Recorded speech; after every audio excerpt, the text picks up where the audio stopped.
Hello, everyone, and thank you for joining the XROM podcast. Do kindly subscribe, support, and share India's first AR/VR MR podcast. So, today I have with us Antony Vitillo. He's one of the foremost evangelizer, blogger in the immersive tech space.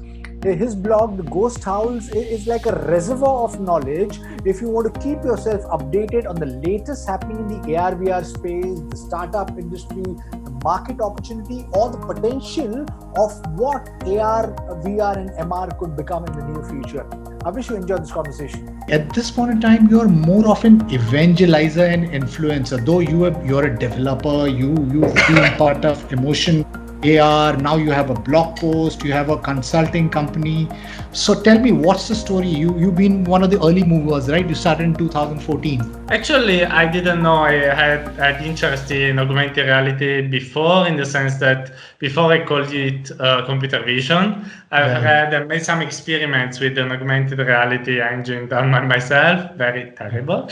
In 2014, a previous classmate of mine, with which I already done some work together, asked me if I want to do a startup together. Right. We wanted to use the Google glasses because that year was the year that Google was making fantastic marketing about Google glasses, and they promised whatever, fantastic device that can guide you everywhere, gives you instruction while you're in the street, connect with your friends, lots of stuff. We made the Google Glass arrive from the United States to Italy, paying a lot of money. We tried them, they were terrible, really, completely unusable device. We had these amazing dreams with the Google Glasses, but they were completely unusable. So while our dreams were completely broken, my classmate was really a smart man. He had the plan B, the Oculus Rift. I had no idea what the Oculus Rift was, but the day he took it in the office and made me try it, I completely fell in love with virtual reality. I understood that it was magical. I could be teleported in another place, even if the place was just was terrible actually, but I could really see the potential being in another place and do whatever I could do. We tried some games that day, and I was amazed. So we understood that we could do something with that. I wanted my life to be about those technologies. And we started with to try to solve a problem that is having the full body in virtual reality, because with the Oculus Rift DK2, you could only stay sit on a PC and press a key on your keyboard to move on and to turn with your mouse, so it was not realistic. So we used the Kinect with VR headsets to give full body VR. In a time that there was not even the Vive, so no room scale, nothing, you could have room scale, you can have full body, you could have wireless VR with the Gear VR. So it was really something in the future, but we were terrible at business. We are two great techies, but horrible businessmen. No, yeah, we never got an investment, and so our startup crashed so bad some years after.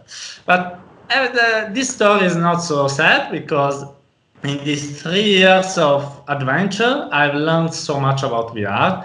I knew so many people. I learned, thanks to an accelerator, how an entrepreneur should behave.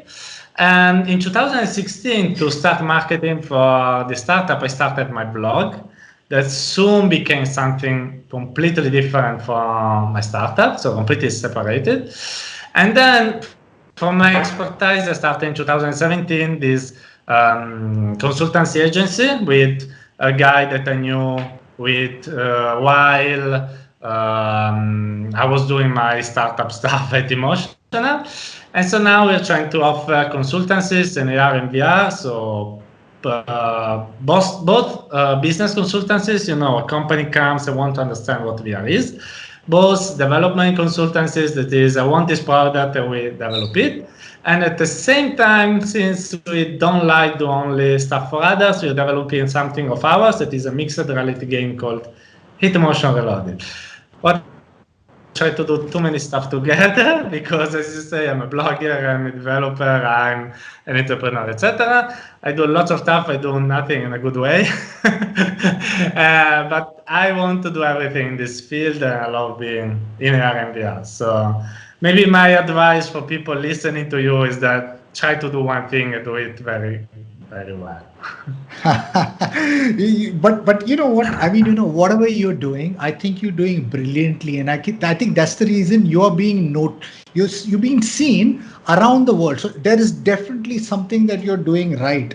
So Thank you. my advice would be do whatever you're doing, keep on doing it, because there is something that you're doing which is right. So like your story, my story is also a little bit similar. I got into VR in early 2016, 2015 to be precise, and you were trying to build HMD, and I was trying to build a camera, a stereoscopic camera rig. So early Wow. 2015, when Google had built their Odyssey rig, at that point of time, we had a client who asked us if we could build content for them in VR, and they wanted us to build stereoscopic content. And like a stupid fool, I invested and I bought cameras. I got 20 plus cameras. I got in touch with an engineer. I built my own 18 camera rig, and Google Odyssey had a 16 camera rig which was built in an array. I added top, bottom, and I made a complete rig. And in fact, I invested at that point in time, early 2016, in the world's first robotic dolly, because I wanted motion shots. And then I invested in the world's first robotic drone, and then I realized it was not working. It was a stupid waste of money, and we had to build it on our own. So yes, I mean, your journeys, I kind of identify with your journey with the Google glasses that you purchased. And you mentioned that the reason you got into it, because once you understood, when you saw VR for the first time, you knew that it was magical. I think that's VR is magical, AR is magical. If you have imagination, if you want to do something, VR enables that. And anybody who understands the future knows that you can build whatever you want to do. So can you talk a little bit more about your first company, Emotion AR? Well, as I've said, the idea started when we tried VR. Since the first day, there was this magic of being in another place. The first demo, for the people listening to you that are in VR since 5 or 4 years, was Tuscany of the Oculus Dev Kit 1 and Dev Kit 2. So it was quite rough. But we went there, we understood that we could be in another place. But in this place, you have to move with with the keyboard and the mouse. So you had this magic with your eyes, but there was magic in nothing else. So we wanted to solve this problem. We want to give more natural movements. We want to give possibility to see yourself, because in the original VR, you watched below you and you couldn't see your body, you couldn't see your hands, you couldn't see nothing. Right. My buddy had Kinect V2, Right. and so, light bulb light up in our mind, like, okay, the Kinect can give us the body, the VR can give you the magic, the visual magic. If we manage to mix the two, we are done. In fact, we managed to do that. And it is interesting because we noticed that Kinect actually tracks you well only if you are frontal to it.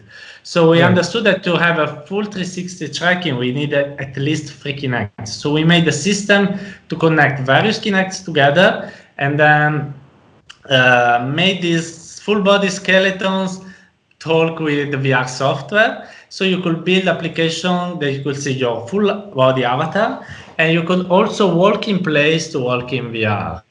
And you could also interact with objects, touching them with your hands, with your feet. So we made a demo where you could kick a rugby ball.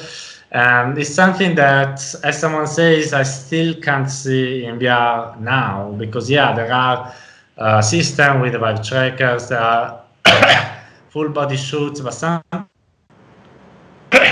something that you don't add anything to your body. You just put the VR headset on with no wires, because you work also with, and you have your full body, that's still not there. It was magical. We made like 200, 300 people try it in those years. Everyone loved it. Everyone put the glass on and then looked at the hands and the arms, and they were amazed.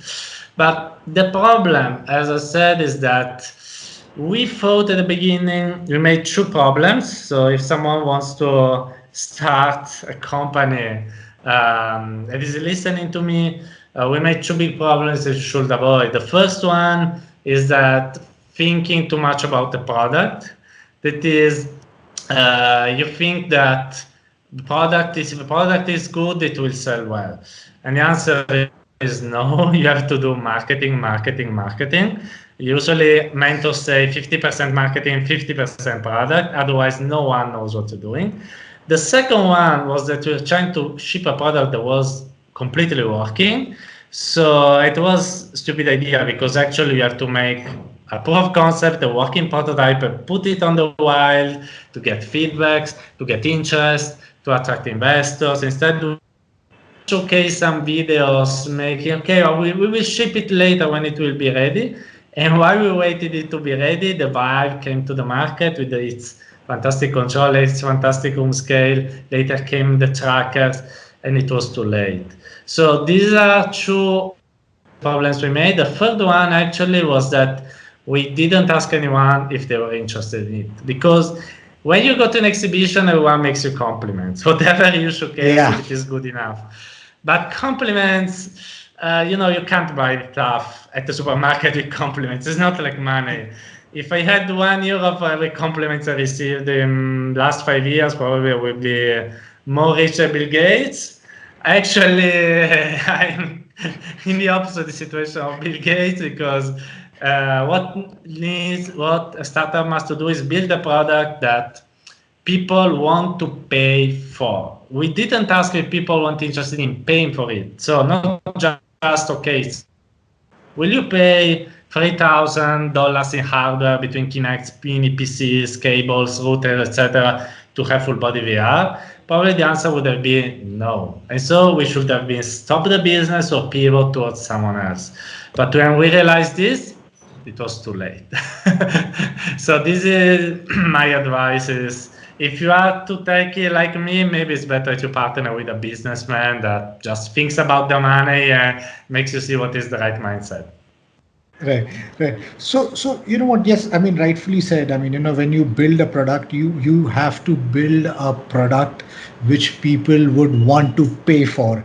And most of the times when we building products, as entrepreneurs, you get so stuck up with building the products, you forget that marketing is the biggest and the most important part of building a product, right? So maybe were you too early into the ecosystem? Maybe 2015 was too early. Do you have any plans to revive it maybe by around 2025 or something like that? Would you consider reviving Emotion AR and building a VR headset at that point in time, maybe in 2025? Well, it's an interesting question. My heart says yes, I would love to revive it whenever it's possible.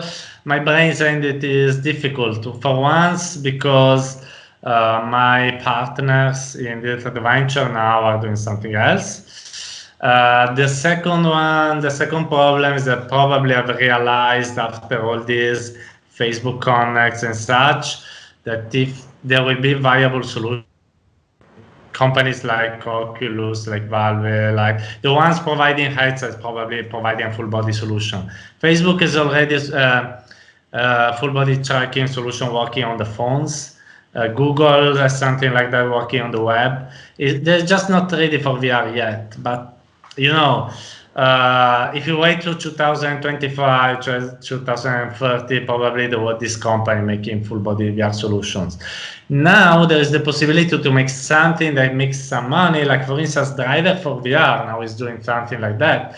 It came out later when time were ready, and we were shutting down the company. It came out, understanding the potential within VR chat to use full body VR with Kinects, with by trackers, something that we should have. But I think it's difficult now to make a company survive doing just that. So I would love to, honestly. I met my previous partner 1 month ago, and we're like, okay, there is the new Kinect. Maybe we should do something like that. It's like a dream. I don't think it will become reality, honestly. Right. Yeah. So somehow I feel, I mean, seeing you, I mean, with what you've been doing, I think somehow you have found the sweet spot. You've got great marketing skills, and your blog is super excellent. I guess everybody waits for it. I personally have subscribed to it, the Ghost House. Would you like to talk about that? Yeah, first of all, for the compliments. I'm very flattered. About my blog, yeah, it's a funny story. It started, we had a blog of Emotional. That was managed, I was the one writing the most articles, but it was managed by my partner. Right. And it was the classical, company blog. There was something, sometimes I wanted to express more my opinion, more freely, also a bit less seriously, but you can't do that on a company blog. And then when we went to this accelerator, the European Innovation Academy in 2016, there were various mentor sessions. And during one of these marketing sessions, we are asking this guru called Tommaso Di Bartolo, that is a mentor that works in Silicon Valley, but like me. And we're asking him, how can we do marketing for our company, for our startup? Because we need people to know about us. And he, a bit like Master Yoda, told us, hey, you told me that currently there is no defined VR expert in the ecosystem, so you have to become the VR expert. And so after this sentence, when the accelerator finished, I was like, okay, Master Yoda, I will try to become the VR expert, trying to open a blog, so I can also speak more freely, saying some bad words, make people also laugh a bit. I started with a blog post. Terrible. I sometimes go back and see my first 2-3 posts, and they were really something unreadable in my opinion. But it was funny because people started reading them. I really don't know why. I thought that no one was going to read me. As soon as this thing get traction, I also learned a bit how to write an article, how to do marketing for the blog, and also to talk about my startup. So I actually used it for marketing. Soon it becomes something different. So I wanted to show people some products I tried. I wanted to comment some news. And it's interesting to see that things have started rolling like a bit like themselves. So you write a bit more better, then you know something that is interesting to talk with. So you interview him. So maybe someone else wants to be interviewed, then make you a tutorial. And at a certain point, someone wrote me on Facebook, hey, compliments, 32 position is not bad at all. I was like, 32 position of what? And I discovered that I was like in the 50 top influencers of AR and VR according to Analytica. I was like, I'm just a guy that writes some blog stuff and says something stupid on social media. Yeah, I found myself there, and after that recognition, more people wanted to be interviewed, and so things got always better.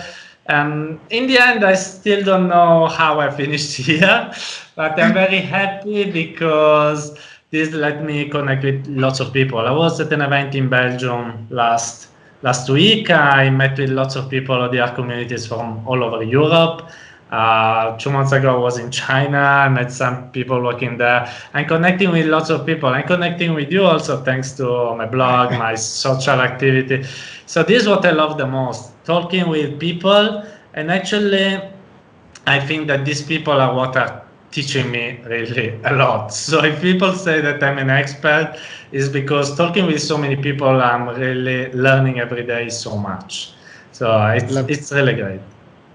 Lovely, lovely. You are definitely a very, very humble person. But yes, I mean, you have been going around the world. I mean, you said you've been to China and around the world, and I guess that's the best part. I mean, you taking in so much information. You have the first-hand information because you're meeting the leaders, the ones who are just who are running the AR/VR industry, and I believe community building is the most important thing, because that's the only way to grow the ecosystem at this point in time. The technology in such a nascent stage, and it's got negative press, right? I mean, VR has got negative press. AR, I think it's not just AR, VR. I think all the emergent technologies are getting negative press because I guess people are expecting too much out of this technology.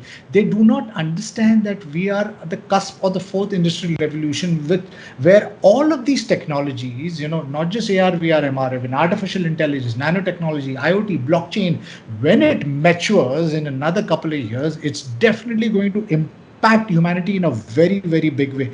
So thank you for community building, and we need you to do that. So tell me, like I said, you're in touch with all of these people. So where does the current industry stand? What do you where do you see AR VR growing from here? Well, I think that the current situation, honestly, is not good nor bad. So there are the VR enthusiasts saying that everything is going super okay, that now there is Half-Life Alyx and everything will explode. There are the VR is dead people. I think the situation is a bit in between. Now things are going better. Like 1 year ago, actually, there was a bit of stagnation in the ecosystem. There was no disbelief in VR, so there were less customers for consultancies. There was the technology had some problems. Then, thanks to the Quest, thanks to new games, thanks also to for instance, Half-Life. So all these new step by step are making things a bit better. I've seen more requests for seeing more optimism from the analysts, but the motto of us VR startup is still you have to survive. So for one company like Bit Games that makes billions, can run, spend all the money they have happily in the streets, there are one startups that have to be careful to survive for the next 6 months and they haven't understand how to do that. So now we're in a situation where we're not starving anymore, but we have to be very careful about how we spend money, about what projects to take, and what choice to make. In my opinion, I think some real traction maybe in 1-2 years, and then an option maybe in 5-10 years. So I think that this is a realistic expectation. So I don't think that 2020 will be the year of VR. That is the sentence that I've heard in the past for every new year. But I think it will be a year where VR will consolidate itself, especially in the enterprise business. I advise everyone to work in the enterprise field at the moment, because, for instance, we are making also game, but it is something that we do in parallel with B2B projects. I've spoken with my blog with game developers. For instance, I made an interview with the guys on The Tale of the Stolen Pets, very famous European indie VR developers, and they told me that's so very hard making VR games because the market. I spoke with people at Ubisoft in Italy, and I told them that they're like, why do you work in such a little niche of the market? So for AAA studios, VR is still not that interesting for now. You may say that actually there are some making AAA games like Valve, like now Medal of Honor, but probably they have money. Medal of Honor probably has got the money of Oculus or Facebook, like Epic Games to do Aero Recall. Valve is making investment for having Steam as a platform also for VR for the future. So what I want to say is that situation is getting better. I see that, so there is optimism, but just don't make a party now. Just be very, very strict about how you spend your money, about what to do. And hopefully in 1-2 years things will get better and we will all get rich. Yeah, well, that's the idea. It's not just about getting rich, but yes, building. I think these connection, content or experiences which really add value. And you rightfully said, I think the business right now is not good, not bad, but yes, the industry is growing step by step. We're putting these small bricks together, and it's happening around the world. There's a movement which is growing. I mean, you sitting in Italy right now, I'm sitting in India. There are people sitting in China. So it's not just the America which is push driving the industry. It's the rest of the world which is all coming together and pushing the ecosystem together. So tell me, your company, New Technology Walkers, it's a consultation company. So what is the traction with New Technology Walkers, and is there enterprise asking for solutions? Are you building solutions for them? Are you consulting and giving them real use cases? Can you give me details on New Technology Walkers? Yeah, we are a group of people really passionate about new technologies. I'm also interested in RMBR, like partner Massimiliano Ariani, with which I started this adventure. And as I said before, the purpose now is mostly surviving. So actually, you try to diversify how you get money. We do mostly three things about the RMBR. The first one is building products for third parties. So comes company says, I want to prototype for industrial maintenance in AR. That is something that is happening. We do, okay, what are your requirements, blah, blah, blah, and then we build the products and we give it to them. The second one is, consultancy, more high level type. That is, someone says, okay, I want to enter the market of, I don't know, VR training solutions. So what are the solution ready system? What do you advise me? What should they take? What they should be careful of? And then we help them in understanding what is the landscape in that field, how they can enter the market, etc. It's also happened that some investors asked us, I'm interested in the company. What do you think about what they're doing? Because I'm in the tech field, but I'm not super expert about VR. So let me know your impressions and things like that. And then there is the third part that is what I also like the most. It is like, okay, let's save some time to do something for ourselves and not only for others. So something that maybe doesn't make money directly or make few money respect of the B2B sector, but makes us a bit happier. So for instance, there are some experiments that we made, like with the pastoral function of the Focus Plus.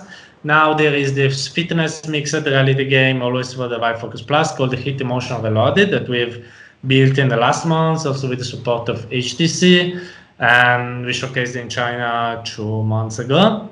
Right. And something that makes us happy because something of ours, it's a game about fitness, so makes people have a healthier life. And this is what we do in our time. So we try to do a lot. Lovely. I guess that's I mean, you're a serial entrepreneur, and that's the best part. I mean, so you're doing so many things, because I guess the future is so awesome. It gives you, there is the possibilities have opened up today. I mean, I'm sitting in India, you sitting in Italy, and we're conversing, and there'll be others sitting around the world who'll be listening to us, maybe getting inspired, taking something from it, and possibly building their own thing. So the world is getting better and better, and it's growing exponentially. And I guess that's the best part. I mean, I don't think anybody can predict the future because it's growing in such an exponential space. We think linearly, but things are growing exponentially. So that's the reason I'm pretty much excited about the future. So tell me, you're also the technical advisor with Wise Realities, and you're also a mentor with Alan Smithson's company, Ignite Accelerator. Can you share some details on that? Yeah. These are some side jobs that I have because of the connection I got on LinkedIn mostly. And the Ignite Accelerator is an accelerator for AR/VR startups that the super influencer Alan Smithson is building in Canada. And he asked us, me and lots of other people all over the world, to become mentors of startups. So what we do is becoming mentors of startups. So whenever some new startups get into the accelerator, he decides what are the best mentors for them. And we just have to have some Skype calls with these guys or these girls and help them in understanding what they're doing good, what they're doing wrong, giving some possible connections and such. Actually, something that I also do for other people, just because I know them. Maybe I see that they are making my same errors of the past, and so I'm saying them, hey, you have to do it another way. Don't make like me 5 years ago. And instead, Wise Realities is something because I got in touch with this guy in Australia called Ali Fardinpur. He is working with this new profit called Wise Realities that tries to help people with rehabilitating with mental and physical problems using augmented virtual reality. So I see people that have autism, anxiety, the elderly that maybe have no parent, no relatives going to keep their company, and all these things. And he does this thing, I think, that is awesome. They really help the society more than I have ever done. And he sometimes needs some help, in understanding what kind of technologies could help in connecting with other people in the healthcare fields and such. And I'm very, very happy to help Ali in finding this connection, in offering him help, because I think he's really doing something great for humanity, Lovely. So awesome, very cool. So you got a blog, The Ghost House. You've got SkarredGhost, the YouTube channel. How do you manage all this, and what's your team strength? Because I'm inspired by that, because I'm doing something like that, because I've got XROM, the digital news channel. I've got the XROM podcast, and I just have a 2-member team. It's just me and somebody who works with me. So it gets extremely difficult. How do you manage? And I really don't know. I think that someone says maybe it's very because I'm sacrificing my sleep. That's how I manage to manage it. Actually, the blog, all this kind of communication is held by myself alone, and this is quite complicated. In fact, I'm thinking about how to make some people help me. It's good that I'm accepting posts. So, some people sometimes write an article. If it is good enough, I publish it. And so I can save some time that week to publish one more post. But I'm thinking about how to organize it better in the future, to organize at least basic stuff, maybe the layout of articles and such. So I can spare some time. I'm making someone helping me with the development itself, because of course we are an agency. I can't develop everything alone. It is something that I made in the beginning when there were fewer work, so it was doable. Now that there are more requests, it is very difficult. Also because if someone has just started this journey of becoming a consultant, it is not only a matter of doing the job. You have to find the customers, you have to do the meetings, you have to manage the marketing, understand how to manage your company. Then there is the bureaucracy stuff, paying taxes, etc. And lots of time goes away in management. So in the beginning, maybe you can just be one man, but soon you have to find someone at least to support you. So for instance, the game that we made, it's a little game, but we have made 7 people working on it. So not 7 people full time, but 7 people working to make all the various parts of it. For the consultancy now, some people developments. I still like to develop a bit because I'm born as a developer, so I open Unity, I do some stuff, etc. But it's impossible that you go alone. So this is how I managed to find some time to do everything. Is mostly you have to work a lot. If you want to obtain a Yeah. lot, you have to work a lot. There is no magic recipe. Either you work a lot or you have enough money to pay lots of people to do the work for you. But otherwise, just working, working, working. If someone just get to know me and say, hey, your blog is famous, how do you have these readers and such? It's because it's 3 years that I work on it, that like every day or every 2 days I write something on LinkedIn, on Twitter, I share the newsletter. And so it's always constant working hard. It's the only solution to everything. Completely. I guess that's the only truth in life. I guess. I mean, it's the only hard work, right? And Yeah.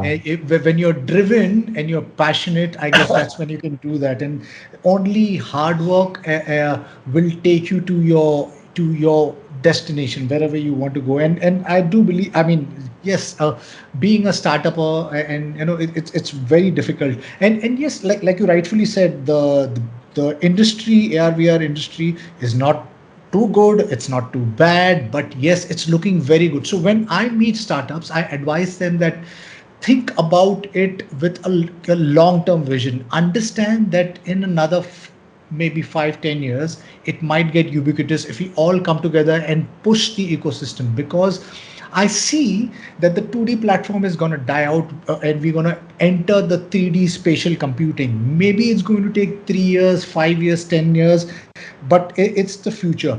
What would be your advice to those startups who want to get into AR, VR, but yes, are a little skeptical because the industry is a little in flux?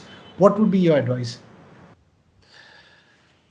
My advice about what exactly? So, what advice to startups about that? Yes, yes. If they've started right now, and they are unsure because the industry, like you said, rightfully, it's not in a good state, it's not in a bad state. So, what would be your advice to them if they want to enter and create a AR VR startup? Well, mostly I think I agree with everything you said now. Probably what I will tell them is to have a great vision in 5-10 years, as you said. So think about the convergence, as Charlie Fink loves to say. So 5G, VR, AI will do something together. Yeah, it is not the world like you see it today. It's how you have to imagine it in 5 years. At the same time, now time to dream. So you have to have like think in parallel in 2 ways. One is your dream in 5 years. One is how do I pay the bills this month?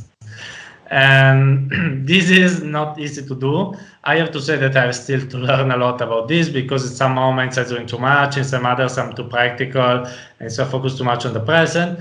Because the problem is that if you focus too much on your dream, you die even before the dream becomes reality because you have no money. If you think too much about the practical sides, you just focus on making things that gives you money that are never innovative. Because let me be honest, all these training and maintenance solutions that you're seeing, the training is what gives you more money in VR, maintenance is what it gives you more money in AR, but they're all the same products. So you see 10, 20, 30 startups doing all the same products. And you're like, okay, what is the innovation? The first one is innovative. There is no innovation anymore. So if you just do that in 2 years, you will just become a company that has no innovation anymore. So you have to be able to do a mix of the two stuff. And I said, it's not easy. I probably have to find someone that teaches me how to do that. Also, I have to say that you also have to understand that there are different ways to survive, also depending on where you are in the world. Let me do an example. If you are in the Silicon Valley, probably with a good idea, you can get 2 million euros in investment, and you can survive, even if at the beginning you just burn money. Hey, who cares? You have 2 millions. If you're in Europe, doesn't work. I don't know in India, but here, if we get like 100k euros of investments, it's just we party hard. In Silicon Valley, probably with $100,000, I don't know, a party. So the money is just enough to do the party and then it's over. So different kinds of standards. And you have to realize, you have to adapt to where you are. If you don't like where you are, you have to move another country. So the situation is different for every company. Also, there are some products that are more suited for the present. Maybe you like doing training.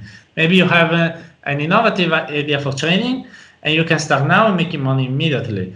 Or maybe you have an idea for the next generation of VR glasses that with, I don't know, 10K resolution per eye. Okay, you can't do money now. You need lots of money to do hardware, so you need a huge investment now. You have to survive for 3 years, probably not selling any product. So it's different. When I go to China, you see that travel all over the world. People say we get investments, so the investor want money back immediately. Yes. So in America, maybe you can get 1 million and return it in 5 years. Start earning money in 5 years for the investor is okay. In China, no. You get 1 million now. You have to start earning money next month. Yeah. So you have to adapt. You have to pivot. Someone told me, Susan Borders of Bad VR told me that entrepreneur is just accepting the chaos, and that's true. It's all a complete. You never know what you have to do. Situation changes completely. And so you have to be able to adapt. That's the real answer to everything. Right. I guess rightfully said. I guess you need to adapt. Yeah, even in India, funding is extremely difficult to come by. So we have around 200 plus startups in the country, but only 5% of those startups have got some kind of funding. So the rest is all bootstrapped. So it's that hard. So, but I mean, when it's that hard, the competition is that harsh. So everybody is trying to be innovative and they've got to have their own product. Otherwise, everybody is, jumping in and taking their. So yes, it's hard. But yes, I mean, that's a startupper's life, and we are all in to solve a problem and build a solution which adds value. So tell me, where do you see AR VR in the next 5 or 10 years, and what is your vision? What would you want to do in the next 5-10 years? Well, actually, my vision is not that original in the sense I see that in 5-10 years, we will have some kind of lightweight glass able to do AR and VR, connected with 5G, super resolution, blah, blah, blah. Probably is what everyone do in this podcast, because it's what we all expect to happen, actually. Glass will to live in a mixed reality always, in the magicverse, in the metaverse, in the cyberverse. Everyone has a new name for the same thing. So you just live in a world that is a completely mix of virtual and real. So this is what I see in the future. I see that starting happening in 2021, 22. You see the new glasses from Facebook, from Apple. They're all coming that year because probably the technology will be ready that year. And that will be the first generation. So you need other years to become lighter, more connected. We have to understand how 5G works. A lot of time needed. What I want to say a bit more or less obvious, that I really have no idea what is going to happen. This is something that also Charlie Fink told me, the great journalist Charlie Fink. Right. Is that I asked him, tell me something about the future of VR and VR. He said, the truth is no one has an idea what will happen next 5 to 10 years. No one. He has interviewed the top people from the top companies. And why? Because imagine what has happened with the World Wide Web. When I was like, I don't know, in high school, the internet was starting getting popular in Italy. I don't even have the flat subscription. For me, internet was cool stuff. I can send emails, download some funny PowerPoints, and something like that. And there is this website called YouTube where there are some videos of music. Yeah, nice. And then now, 15 years later, internet has completely changed everything.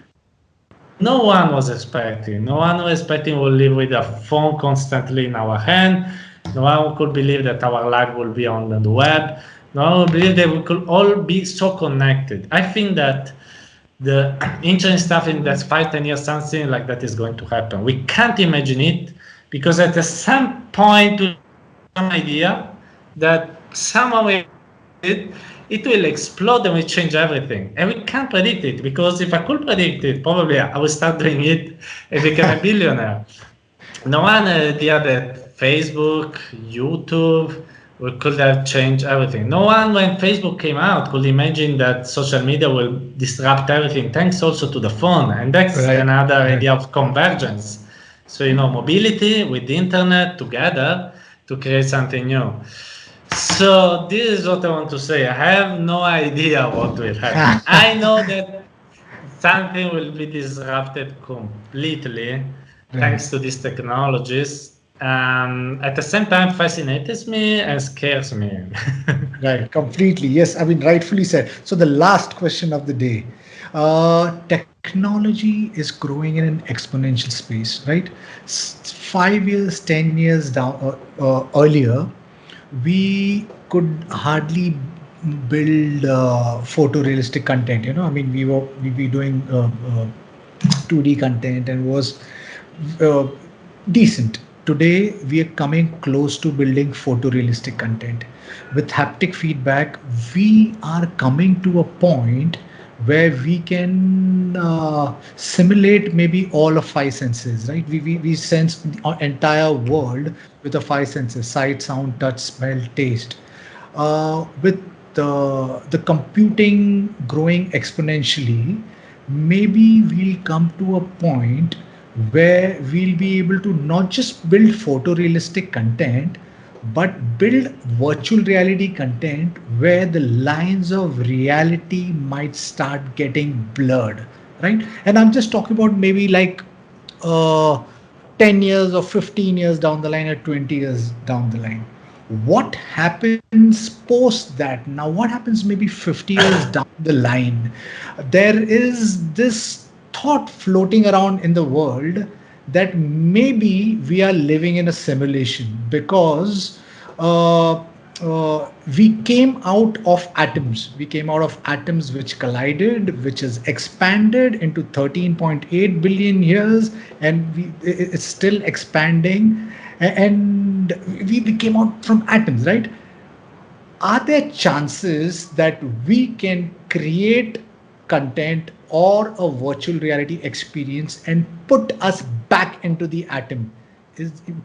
What I'm trying to say is that if we can build something like that, are we actually living in a simulation? Yeah, that's a very interesting question that blends a bit of science and philosophy, lots of stuff. Actually, as I said, this is the realm of the I have no idea stuff because it really becomes too extreme. It's probably, in my opinion, even later than 20 years because I think that with audio and visual it is possible, but for taste, for haptics on the full body, probably we will need some brain implants. Brain computer interface. Yeah, in my opinion, it will take later on. And the problem when everything like this will happen, apart from the brain computer interface, that can also open other scenarios. Like for instance, Elon Musk says, if I have a brain interface, you have a brain interface, I can send you my feelings. Thoughts. I can send you what I'm thinking about. Right. So we will not talk anymore. Probably this podcast will be just me and you watching each other in the eyes, and our brain communicating super fast. I don't know how we will record that, but this will happen. So something that we're doing since the humanity is born probably will change.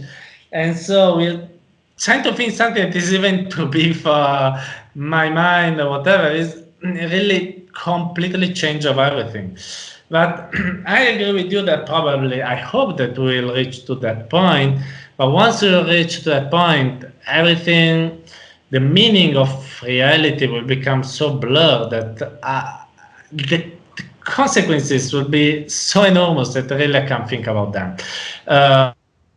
Virtual world put you in and you couldn't understand that it's a virtual world. Maybe you sleep, you wake up, you think it's your reality, actually it is not. Maybe we can create some virtual beings that have our brain inside. There is already some new space that is trying to let you behave. Then it believes your, it learns your behavior. So it's like you are uploading your brain to a virtual world. So yourself, if the artificial intelligence is smart enough, could live in a virtual world, believing maybe it is a real world. Who knows if these brains uploaded maybe create other virtual reality for themselves. It becomes like a matryoshka virtual reality. Really, the possibilities become too much. When I spoke with a psychologist about this idea of reality and such, and we talked about what is reality. Yeah, it just told me that reality is a set of conventions, because me and you could live in a simulation now. Who knows? I believe not, but maybe it is possible. But we call this reality. It is our reality. If my son one day will be born in virtual reality world completely, that will be his reality. Maybe he's happy inside that. So why should I say him this is not the real reality? What is the real reality? Who knows? And I've read another book from another psychologist, and the meaning is always that one, because even it's very fascinating. It's a book by Giuseppe Riva that is super smart teacher. He studies maybe the most important studies with VR to cure autism and other mental problems. And so he knows a lot about the mind. There's a chapter in the books telling the parallelism between virtual reality and how the mind works. Because how, even if this is the real reality, actually, we don't know that. It's our brain that constructs a virtual model of the world around it, inside it, of the behaviors. In fact, that thanks to all of this, we can go in the autopilot in 90% of things we do during the day, talking, eating. Maybe just don't think about it, just eat. All this is possible because of this mental model made by the brain. So we already live in its virtual reality. It's when you start studying all this stuff, even if I know really little, the mind becomes completely blown, because you understand that reality is a very, inexistent. It's just an idea. It's not something you can define. And when we go with this technology, we have more realities than now. And really, I can't tell what will happen. I would like to know. I'm very curious to know too. Right. Yeah, completely. Yeah. So, Tony, it was a pleasure talking to you. I really enjoyed the conversation, and I hope my audience also enjoys the conversation. And like always, I'm going to leave your links behind so people can connect with you, reach out, because the idea is to build an ecosystem.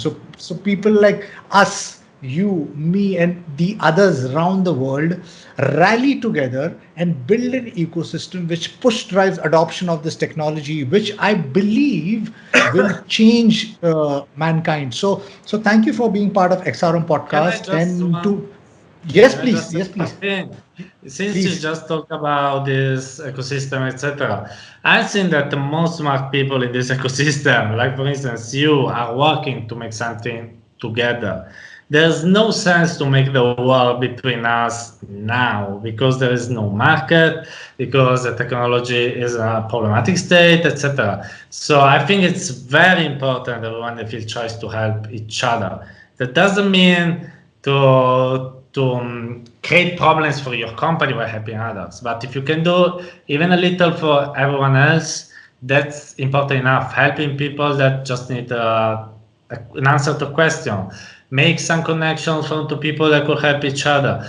It's super important now. Just if we work by ourselves, we lose all individually. Or we can join together and win together. That's how we should think about. So Eddie, I think you're doing something great. Thank you. And what a brilliant line to close with, because I think we're all working in silos, and we need to move out, because the world is becoming more inclusive, and you need to, like you said, if you reach out, help, and answer questions. If somebody has a question, answer, help people. I think this world will become so beautiful, rather than us being ruled by these tech behemoths who take our data, who own everything. So yes, I guess the world needs to get inclusive, help each other and grow. So thank you for being part of XRM podcast. And to my listeners, if you like what you see, please press the subscribe button. And until next time, see you guys. Bye bye. Bye Thank you. bye. Thank you.